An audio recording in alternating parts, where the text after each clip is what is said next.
Ano po yun, sir? Sa susunod na lang po, sir. Bakit? Pawala.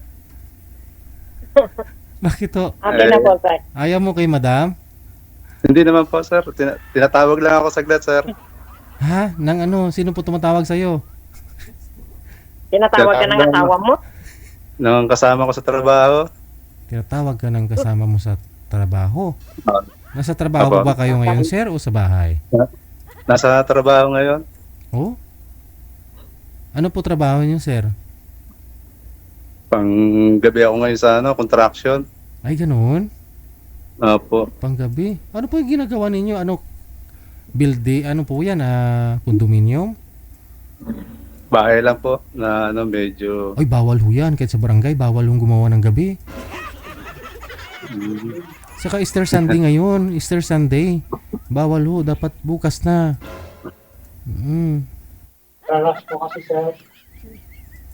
minamadali kasi eh. Ay, ganoon? Walang panata, walang bagay. Depende ho yan sa may-ari, no? Makagusto niya, mas maganda sa gabi. Ayaw mo kay madam? Hindi naman po. Minamadali lang eh. Tinawag bigla ako eh. Ay, hala. Ba't nagpa-line up kayo? Kala ko magiging pre na eh. Pa? Akala ko magiging pre na ngayon eh. Biglang ano. Ay, ganoon. Asan po yung kasama mo, sir? Gusto ko namin makausap yung kasama mo.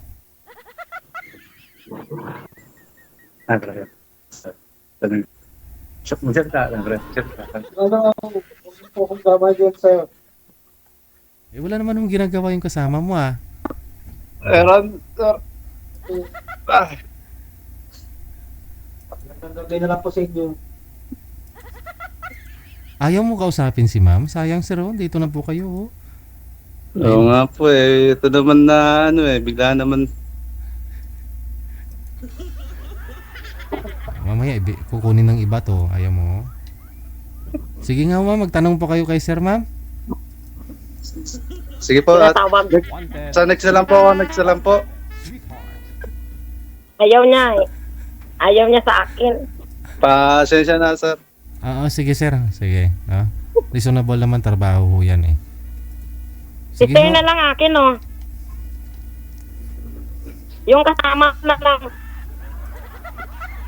May trabaho din po yung kasama niya, ma'am, eh. Sabi niya, eh. Ay, sorry po, ma'am. Okay lang Hindi po. po pwede. Magandang gabi po. Hindi po ako pwede. Sige, next time. Hello, ingat po kayo. Bye. Bye-bye. Oh, sige, ingat po sa work.